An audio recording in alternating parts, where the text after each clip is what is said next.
chapitre 3. On va commencer au verset 1, s'il vous plaît. Colossiens, chapitre 3, au verset 1.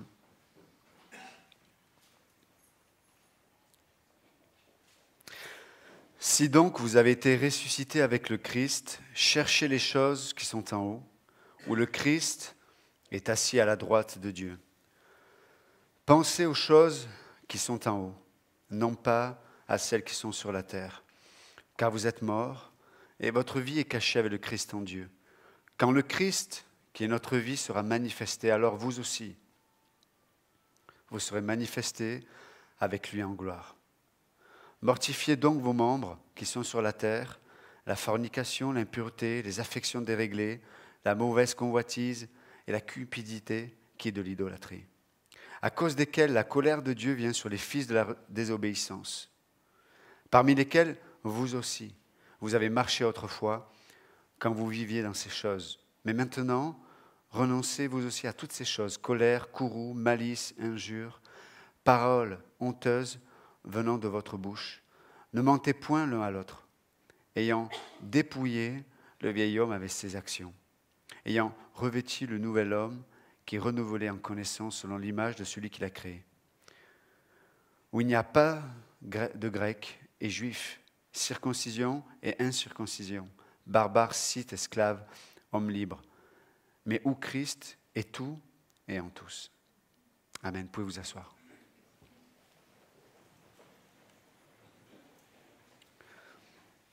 Donc, il y a quelques semaines, nous avions vu chercher les choses d'en haut.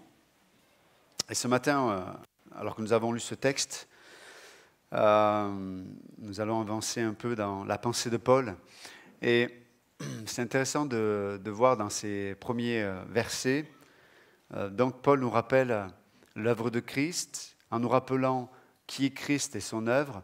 Il nous rappelle aussi ce que ça signifie de façon en tout cas théologique, on va dire de façon théorique. Il nous explique ce que ça signifie pour nous. Et à l'occurrence, c'est que nous sommes nous-mêmes, nous avons été crucifiés avec Christ, nous sommes morts en Christ et nous avons été ressuscités avec le Christ. Alors évidemment, il y a, donc ça c'est la réalité positionnelle, mais après il y a la réalité de ce monde, la réalité de la vie qui est la nôtre sur cette terre. Et c'est pour cette raison que l'apôtre Paul, il sait très bien les défis de chacun, il sait très bien les épreuves qui sont devant nous, il sait très bien les faiblesses de l'homme et du croyant. Et c'est pour cette raison qu'il nous appelle à chercher les choses qui sont en nous. Parce que c'est en les cherchant, vous vous souvenez, on en a parlé il y a quelques semaines en arrière, c'est en les cherchant que nous nous plaçons dans une attitude déjà de cœur, dans un environnement où le ministère de l'Esprit, au travers de sa parole, nous transforme de l'intérieur et nous rend conformes à la réalité positionnelle. Ce que nous sommes en Christ, alors que nous cherchons les choses d'en haut, vont nous imprégner ici-bas. Et donc nous sommes transformés de gloire en gloire, comme dira l'apôtre Paul en d'autres passages. Donc, mais ce matin, alors que nous avons lu donc ces textes, ces versets ensemble, je voudrais qu'on pense ensemble sur l'importance de ce que dit Paul. Et c'est pour cette raison qu'il parle de façon très pratique. Quelles sont les pratiques de l'homme, du vieil homme, les pratiques de celui qui est loin de Dieu, celui qui ne se nourrit pas dans les choses qui sont en haut. Et on voit que rapidement, ces choses-là se manifestent de façon, on va dire, au travers du corps. C'est le corps physique qui va de suite être le témoin de ce qui ne se vit pas ou de ce qui ne se cherche pas concernant les choses qui sont en haut. Et donc là, en l'occurrence, il parle des dérèglements au niveau du sexe. La sexualité est une des premières expressions du fait que l'homme, et là en l'occurrence il parle à des croyants, mais C'est les expressions de l'homme qui désobéit à Dieu, l'homme qui est loin de Dieu, l'homme qui est rebelle envers Dieu. C'est pour cette raison que même Paul dit, mais c'est pour cette raison-là que la colère de Dieu va tomber sur l'humanité aussi. C'est que la conduite de l'être humain sur la terre reflète qu'une chose, son rejet de Dieu. Mais le rejet de Dieu a toujours des conséquences. Je ne rejette pas Dieu sans conséquences. Il y a des conséquences. Encore plus si nous sommes croyants nés de nouveau. Les conséquences sont encore plus importantes parce qu'il y a une guerre spirituelle. Et c'est pour cette raison, si vous lisez l'Épître aux Corinthiens, certains croyants de l'Église pratiquaient des choses que même les non-croyants ne pratiquaient pas. Même les non-croyants étaient choqués de la conduite immorale des croyants de Corinthe. Pour quelle raison? C'est que il y a une capacité spirituelle qui a été engendrée par la nouvelle naissance. Et si on n'est pas rempli par les choses d'en haut, si on n'est pas rempli par la présence de Dieu, eh bien, il y a ce besoin profond en nous qui va devoir être satisfait. Et évidemment, il n'y a rien qui peut être comparé aux moyens de Dieu de nous satisfaire, ça c'est sûr. Mais du coup, on devient une sorte d'aspirateur de gouffre qui est toujours insatisfait. Et le péché, en tout cas pour peu de temps en vérité, satisfait l'âme. Mais les conséquences sont terribles. La culpabilité, l'image propre aussi de soi, de se dire, mais je suis un enfant né de nouveau, le Saint-Esprit témoigne où j'attriste l'Esprit Saint en moi. Donc, il y a des choses qui se passent dans mon être qui, malheureusement, portent préjudice à ce que je suis. Je suis une nouvelle création en Christ. Et donc, Paul, il parle de ça, là. Et c'est pour ça qu'il donne des impératifs. Si vous lisez le texte, notamment en grec, il donne des impératifs. Hop, excusez-moi. Il dit, mais verset 2, pensez aux choses qui sont en haut. Voilà, certaines versions disent, affectionnez-vous aux choses qui sont en nous. Donc c'est un impératif, ça veut dire que si vous ne le faites pas, il y a des conséquences. Et les conséquences vont prendre très peu de temps pour se manifester dans votre corps, dans vos habitudes. Et c'est un peu ce dont je voulais parler ce matin. L'importance de nos habitudes. Il va dire au verset 5 aussi, mortifiez donc, il y a d'autres versions qui disent, mettez à mort vos membres qui sont sur la terre. Donc, Paul sait très bien la réalité de tout un chacun. Il sait très bien que nous sommes exposés aux convoitises, nous sommes exposés à nos faiblesses, nous sommes exposés au péché, nous sommes exposés à un système qui a été organisé évidemment par le diable, qui de toute façon énergise l'homme ancien, la chair en fait, l'homme sans Dieu même. Donc tout est organisé pour que l'homme s'endurcisse et soit rebelle et désobéissant vis-à-vis de ce que Dieu lui demande.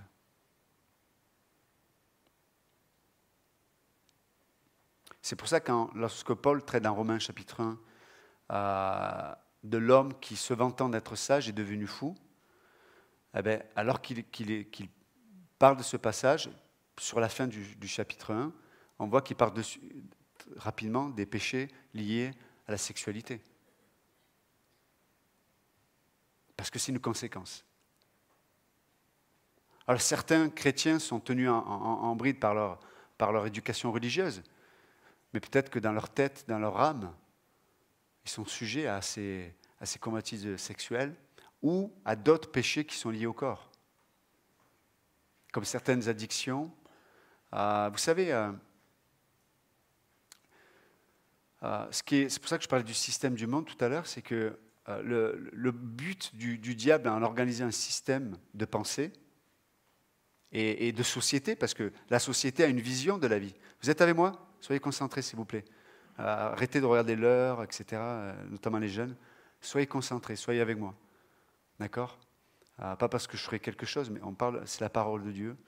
Et je demande votre attention parce qu'elle peut sauver vos âmes. D'accord? Donc si quelqu'un n'est pas concentré dans l'église pendant que la parole de Dieu est prêchée, venez pas vers moi pour demander des conseils. Parce que c'est maintenant que Dieu peut guérir vos âmes. C'est pas après. Donc soyez concentrés, s'il vous plaît. Et donc, il y a tout un système qui est organisé pour banaliser, pour déculpabiliser l'homme naturel. Et donc, on voit dans nos sociétés, il y a des règles de moralité qui sont acceptées par tous. Mais pour autant, Dieu dit que ces choses-là sont des expressions d'une rébellion intérieure, sont des expressions d'une désobéissance, sont une expression d'un rejet de sa nature, de qui il est, de ce qu'il veut faire pour nos vies. La vraie liberté, ce n'est pas de faire ce que je veux. La vraie liberté, c'est de faire ce qui est bien et ce qui est juste. La vraie liberté, c'est de pouvoir aimer celui qui n'est pas aimable. Et très souvent, c'est les personnes qui sont les plus proches de nous. C'est ça la vraie liberté. Mais la liberté, elle se trouve en Christ, alors que nous cherchons les choses d'en haut.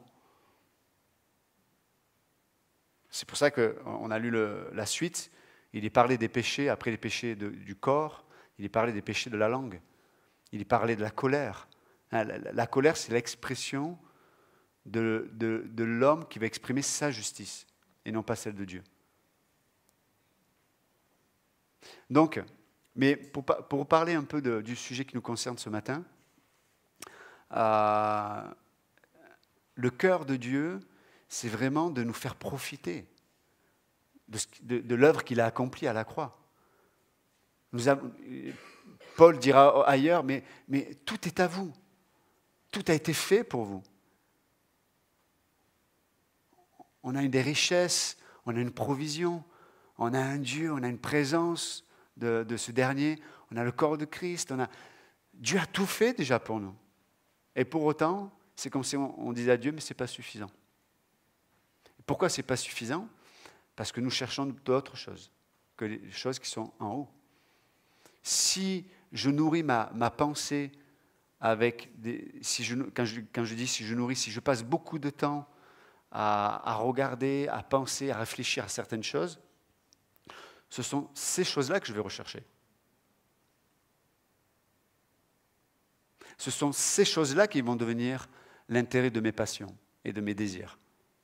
Et c'est pour ça que Paul, il est très pratique là. Il dit cherchez les choses. Vous êtes ici sur la terre. Vous êtes exposé à des difficultés, vous êtes exposé à des temps de péril, vous êtes exposé à plein de choses. Et c'est aujourd'hui que vous cherchez les choses d'en haut. Parce que c'est alors que vous les cherchez que vous allez trouver en Dieu, par sa parole et l'Esprit de Dieu, sa provision. Et c'est intéressant parce que, pour revenir sur le sujet, donc j'étais en train de parler sur les habitudes.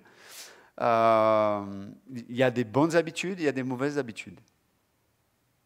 Et on va tourner ensemble dans Hébreux chapitre 5, verset 14. Hébreux 5. Il nous parle d'habitude là. Ouais, on va lire verset 12, de 12 à 14. Donc Hébreux chapitre 5, verset 12 à 14. Donc l'auteur écrit « Car lorsque vous devriez être des docteurs, c'est-à-dire des spécialistes, des gens qui avaient la connaissance, pas simplement intellectuelle, mais la pratique aussi. Car lorsque vous devriez être des docteurs, vu le temps que vous êtes croyants, vous avez de nouveau besoin qu'on vous enseigne quels sont les premiers rudiments des oracles de Dieu. Ça veut dire que les croyants se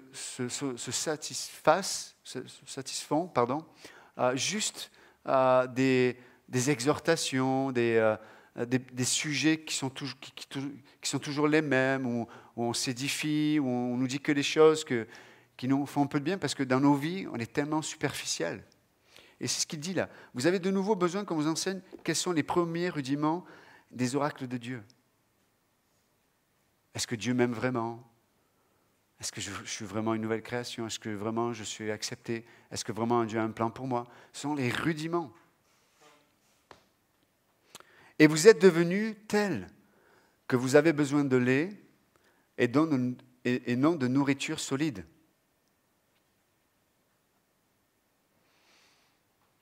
Demandez à un bébé d'identifier la qualité de la nourriture qu'on lui donne. Si vous lui donnez de la viande, il ne peut pas la manger. Il va préférer le lait. Et des fois, dans les églises, c'est un peu pareil. On se satisfait de la parole, mais c'est du lait.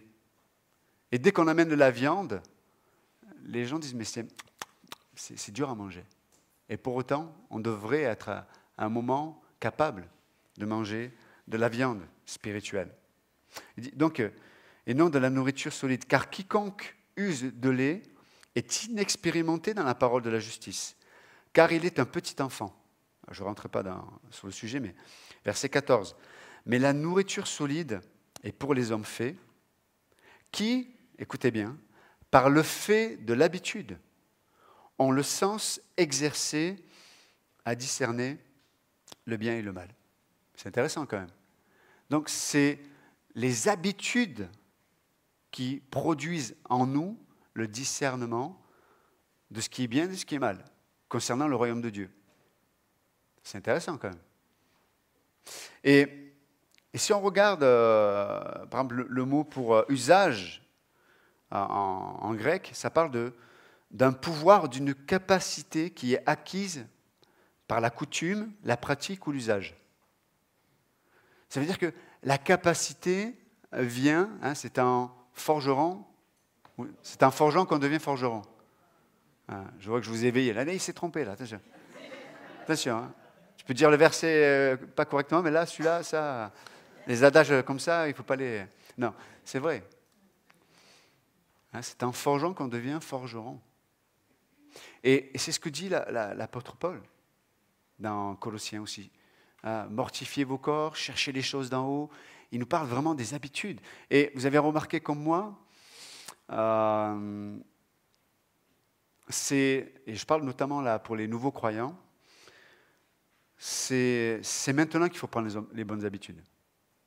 J'en parlais avec Yvan, là, qui vient des Falaises, on en a parlé cette semaine. Je dis, quand tu viens à Christ, là, c'est maintenant qu'il faut prendre les bonnes habitudes. Parce que si tu ne prends pas les bonnes habitudes, tu vas lutter toute ta vie chrétienne avec des vérités qui sont élémentaires. Pas des vérités extraordinaires, des vérités élémentaires. Évangéliser, c'est quelque chose d'élémentaire. Ça ne demande pas d'avoir un appel spécifique. Nous sommes tous appelés à être des évangélistes. Ça veut dire des témoins de Christ. À étudier la parole de Dieu, ce sont des choses élémentaires. À manifester nos dons dans le corps de Christ, ce sont des choses élémentaires. Avoir une discipline personnelle dans notre vie privée, ce sont des choses élémentaires. Là, en cours de doctrine appliquée, on parle de la prière, ce sont encore des choses élémentaires. Mais vous êtes d'accord avec moi, ça, au niveau théorique, vous êtes d'accord avec moi. Mais dans la pratique, c'est un défi, non? Mais c'est très tôt qu'il faut prendre les bonnes habitudes. Parce que là où on ne prend pas de bonnes habitudes, par conséquent, on en prend de... Vous êtes avec moi? Donc si on ne prend pas de bonnes habitudes, par conséquent, on prend de mauvaises habitudes. Mauvaises habitudes sur notre emploi du temps, c'est-à-dire comment je gère mon temps. Mauvaises habitudes sur notre... Yvan parlait de l'argent tout à l'heure. Les gens pourraient se dire, hey, oh, et alors, j'ai rien. Hein? Oui, mais qu'est-ce que je veux dire, oui, tu n'as rien à donner à Dieu, parce que tu as donné à tes dieux ton argent, très souvent. Ce matin, ça,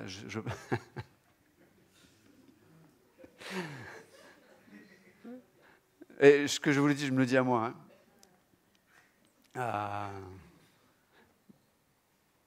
C'est nécessaire. Mais c'est pareil. Donc il y a des gens qui me disent, j'ai rien à donner. Mais si on prend 5 minutes et on fait l'état de comment tu gères tes finances, je pense que tu serais honteux ou honteuse. Parce que, encore une fois, moi je vis très bien, l'Église est généreuse, etc. Ce n'est pas parce que les gens m'ont donné plus, je vais avoir plus. Je n'ai rien à faire de ça. Et si l'Église ne peut pas me donner ce qu'il faut pour vivre au minimum, je ferai autre chose. Je ne dépends pas comme Paul dit, je suis libre à tout égard. Et parce que je suis libre, je peux dire la vérité. Que ça plaise ou ça ne plaise pas, parce que c'est la parole de Dieu. Et encore une fois, c'est la vérité qui nous a franchis. Parce que n'oubliez pas, là où est mon cœur, là où est mon trésor, c'est là où il se trouve mon cœur. Donc j'entends des gens, mais j'ai rien à donner. Non, oui, parce que tu donnes à autre chose. Tu t'adonnes à autre chose. Les gens, là, je parlais du corps, et excusez-moi, je vais le dire avec beaucoup d'amour. Quand je parlais des mauvaises habitudes, il y a des gens qui avaient pris de bonnes habitudes d'essayer d'arrêter de fumer, par exemple. Mais avec le temps, on peut devenir familier avec la sainteté de Dieu. On peut banaliser les choses de Dieu. Et on commence à avoir une attitude d'irrévérence vis-à-vis de ce que vous êtes en Christ. La Bible dit que vous êtes le temple du Saint-Esprit. La Bible dit qu'il vous a racheté avec son sang précieux.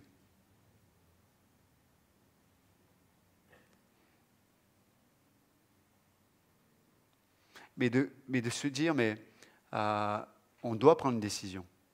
Il faut être radical, mes amis. Je sais que ce mot n'est pas populaire. Il faut être radical. Tu fumes, arrête de fumer. Quand? Maintenant. Une petite dernière pour la route? Non, maintenant. C'est maintenant. Et vous allez voir que vos poches vont se remplir. Mais c'est maintenant qu'il faut arrêter. Pas demain, c'est maintenant. Et des gens ont besoin de se repentir dans cette église, pas parce qu'ils fument, mais par rapport à toute leur justification qui leur permet de fumer aujourd'hui. Encore une fois, Dieu veut nous rendre libres. Si Dieu ne vous aime pas, si quelqu'un ne vous aime pas, il ne vous dit pas la vérité. Si on vous aime, je vous le dis face à face. Et je sais que ce n'est pas populaire, peut-être il y en a qui ne reviendront plus. Moi, je viendrai vous voir. Je viendrai vous voir. Mais je sais que ce n'est pas votre cœur. Mais vous devez entendre la parole de Dieu. C'est maintenant, pas demain.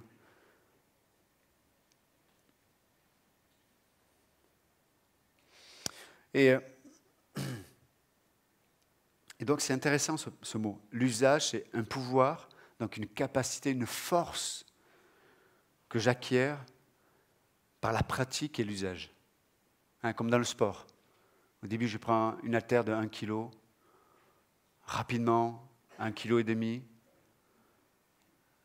Certains 25 grammes. Et puis au bout d'un moment, on est capable de porter des charges incroyables. Mais c'est l'usage qui fait que notre corps a une capacité. C'est par l'usage que notre corps spirituel s'acquiert une capacité. Est-ce que je ne pouvais trouver, peut-être hier je trouvais que vivre ceci ou faire cela, pour moi c'est inimaginable, c'est pas possible, je ne peux pas, je n'ai pas la capacité. Peut-être qu'au moment où vous le voyez, vous le pensez, c'est vrai, vous n'avez pas la capacité.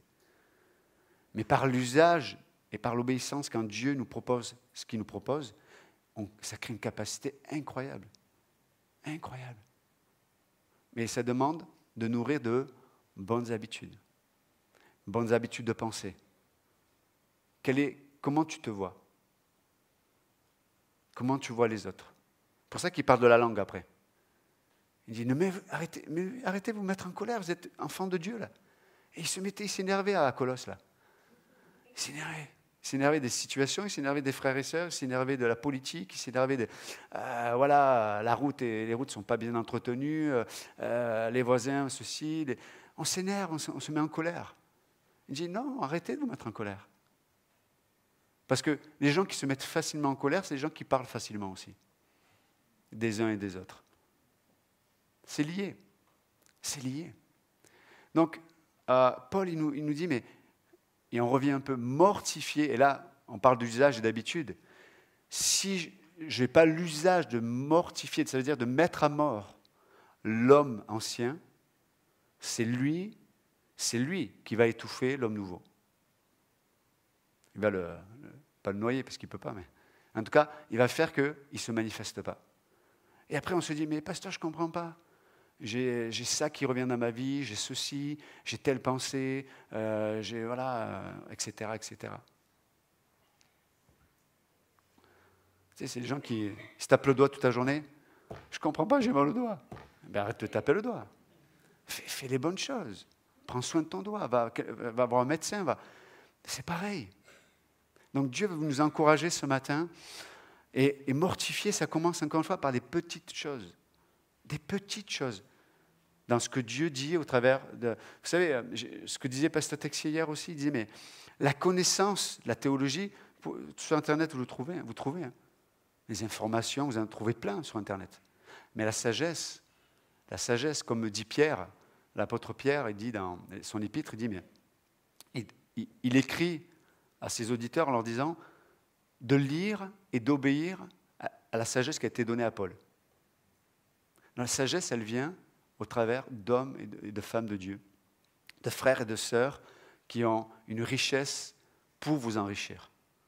Elle vient de là, la sagesse. Elle vient du pupitre, elle vient des pasteurs, elle vient des leaders, mais elle vient de vous, entre vous aussi. La sagesse. Vous avez une richesse qui est capable d'enrichir l'autre. Maintenant, si je ne cherche pas les choses d'en haut, vous imaginez, vous connaissez l'histoire de Méphibosheth? Qui connaît Méphibosheth? Qui appellera son fils Méphibosheth? Ok. Ok. Mais Méphibosheth était un des fils de Jonathan, qui était lui-même le fils de Saül, un des rois d'Israël. Et vous savez, et quand Saül et Jonathan ont été tués, la sage-femme qui portait l'enfant, elle a couru, ou elle a eu peur, ou elle s'est effondrée, et l'enfant est tombé, il est devenu handicapé des jambes, des pieds, perclus des pieds. Et David, quand David est devenu roi, normalement les rois devaient éliminer tous les membres de la famille de l'ancienne royauté pour pas que ces derniers fassent un complot pour reprendre la royauté. Mais David fait tout le contraire. David il dit, mais y a-t-il encore un fils, un enfant de Saül? Et on lui dit, oui, il y en a un, mais bon, il est en mauvais état. Ok. Et quand les serviteurs de David vont voir Méphibosheth, et il a peur. Hein. Il dit, ça y est, ils m'ont retrouvé. Je suis cuit. Et donc, Méphibosheth vient voir David, et David lui dit, mais maintenant, à cause de mon amitié, à cause de mon alliance avec Jonathan, ton père, tu mangeras tous les jours à ma table. Tous les jours, il a mangé à la table du roi. Et à la table du roi, vous savez, hein, on ne voyait plus son handicap. Il était assis. Il était comme les autres. Mais c'est notre histoire. C'est notre histoire. Nous étions tous des Méphibosheth. Nous étions tous perclus des pieds. Certains dans des domaines, d'autres dans d'autres domaines, on était tous handicapés.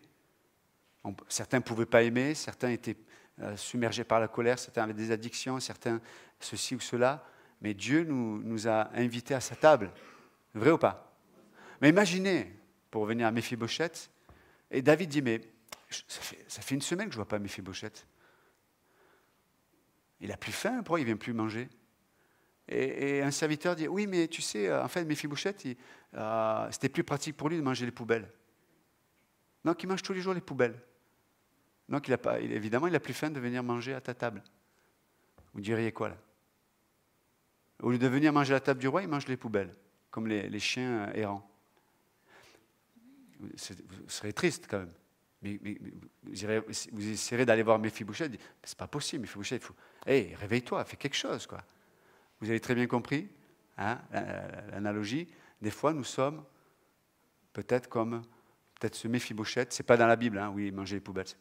C'est moi qui j'ai donné si, d'accord. Mais des fois, en tant que croyant, on est comme ça.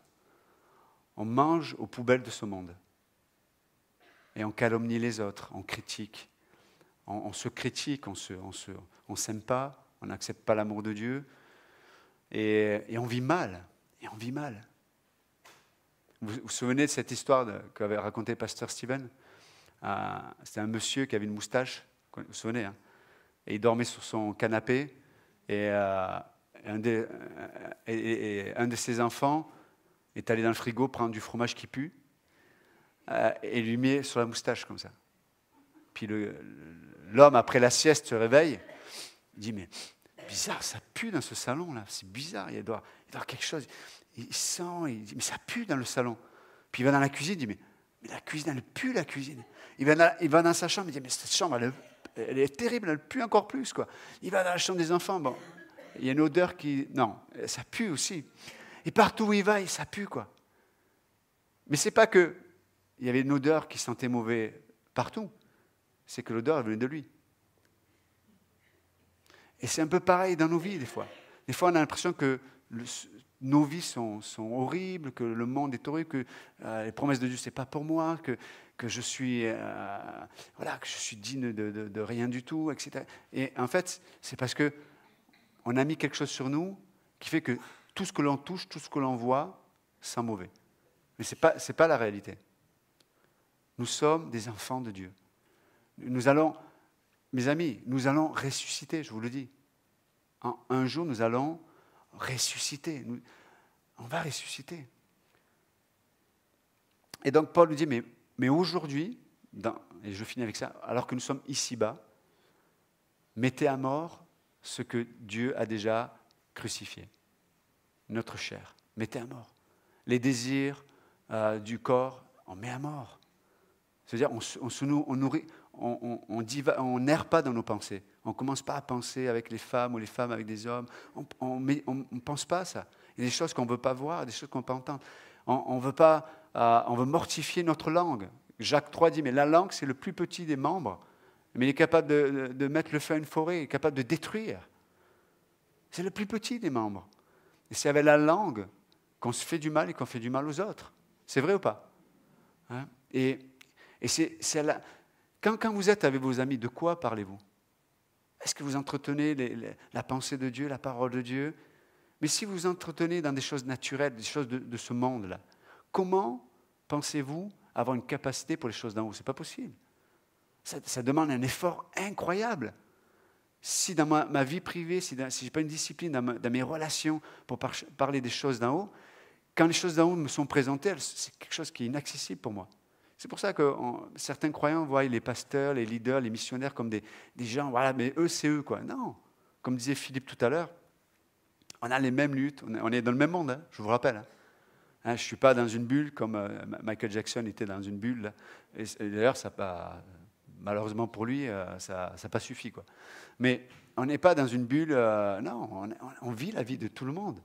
On a les mêmes défis, les mêmes batailles, les mêmes péchés, on confesse, on se relève, on va de l'avant. Voilà. Mais on apprend dans notre vie privée, dans les petites choses, de mettre à mort. Et ça, la tête, si je suis vexé, quelqu'un me vexe, je coupe la tête à la vexation. Qui est en moi. Hein. On sent, tu sais, ça prend les tripes, ça prend les émotions, on commence à méditer, puis on commence à... Non, je coupe la tête. Hein. La vexation, on coupe. Hein. La convoitise, je coupe. Direct. Boum. Non, je ne discute pas, je ne demande pas comment ça va, je ne veux pas de communion avec. Vous voyez ce que je veux dire? Les mauvaises relations, je coupe. Dans votre cœur, hein, pas hein, je coupe. Un emploi du temps qui est pas le bon, parce qu'on peut avoir un emploi du temps qui n'est pas le bon et qui nous rend esclaves. Je coupe. Je prends des décisions. Tout à l'heure, on a dit la cigarette, même électronique, je coupe. Parce qu'on me fait le coup. Oui, c'est électronique, bien sûr. Je coupe. Hein, on coupe. Dieu veut vous libérer. Vous imaginez quel témoignage devant les anges et les démons de voir des croyants qui ont été libérés, qui vivent comme des esclaves. C'est pas normal. On coupe. La nourriture, si c'est un problème pour vous, on coupe. Enfin, mangez, mais bien. D'accord? Mais vous voyez ce que je veux dire? Il y a des choses qu'il faut mortifier, il faut les amener à la mort. La guillotine. Boum. Ah, c'est qu'une image, attends, c'est une image. D'accord, Claire, je ne veux pas te choquer. J'en ai d'autres images si tu veux, j'ai la tronçonneuse, hein, pour ceux qui font du karaté, comme ça, il y a des images. Mais vous voyez ce que je veux dire? Le manque de pardon, fait quoi? On coupe. Hein? C'est pas normal que des couples, des frères et sœurs dans une église ne se parlent pas. Vous péchez devant Dieu. Repentez-vous. Repentez-vous, c'est pas normal. Je coupe. Mais elle a tort. Oui, et alors? Est-ce que Christ a dit, ah non, je ne prends pas les clous, non, j'ai raison, ils ont tort. Non, je les aime. Je coupe. Manque de patience. Je prends la voiture. Au lieu de...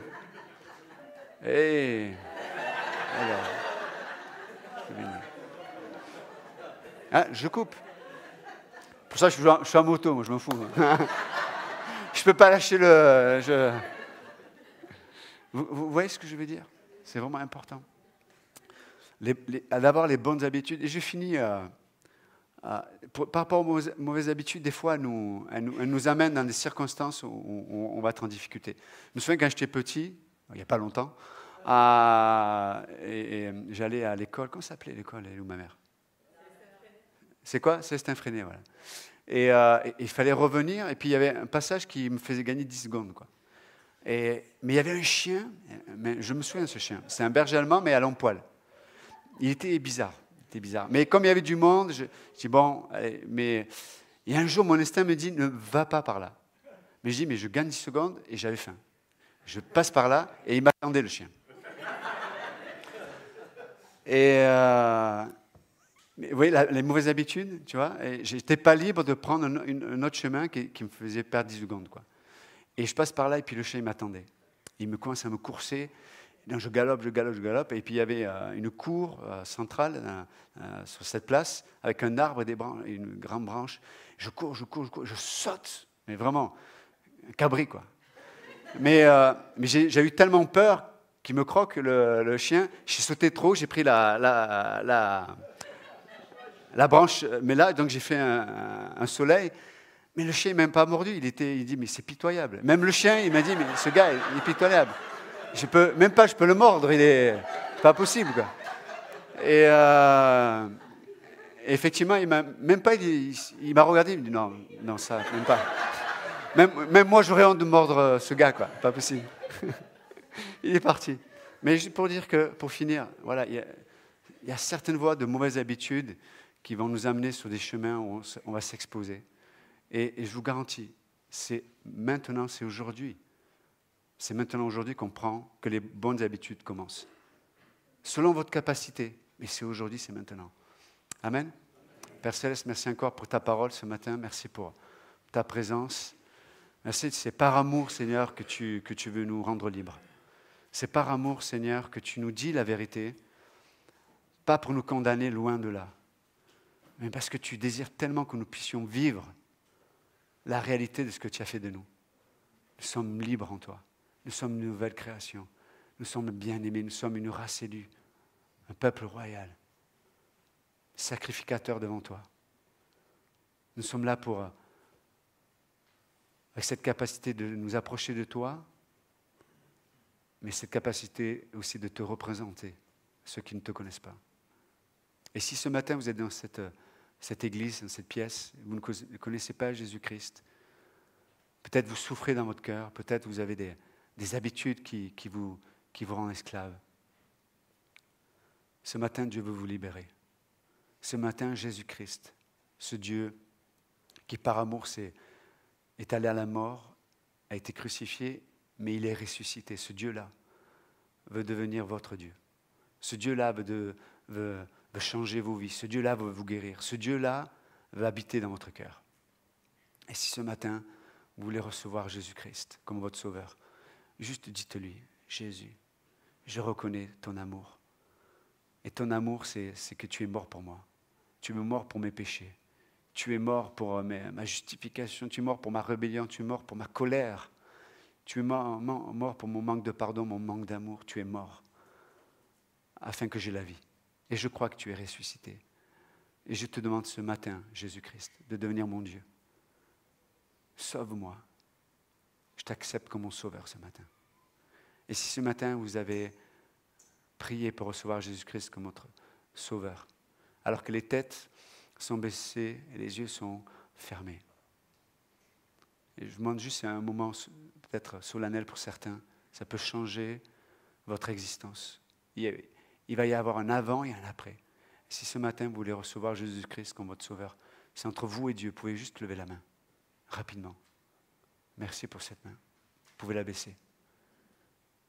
Merci pour cette main. Vous pouvez la baisser. Est-ce qu'il y a quelqu'un d'autre ce matin qui va recevoir Jésus-Christ? C'est aujourd'hui, la Bible dit, le jour du salut. Merci pour cette main. Merci pour ces mains. Merci pour ces mains. Merci Jésus. Merci Seigneur. Merci. La Bible dit que vous êtes devenus enfants de Dieu. Merci.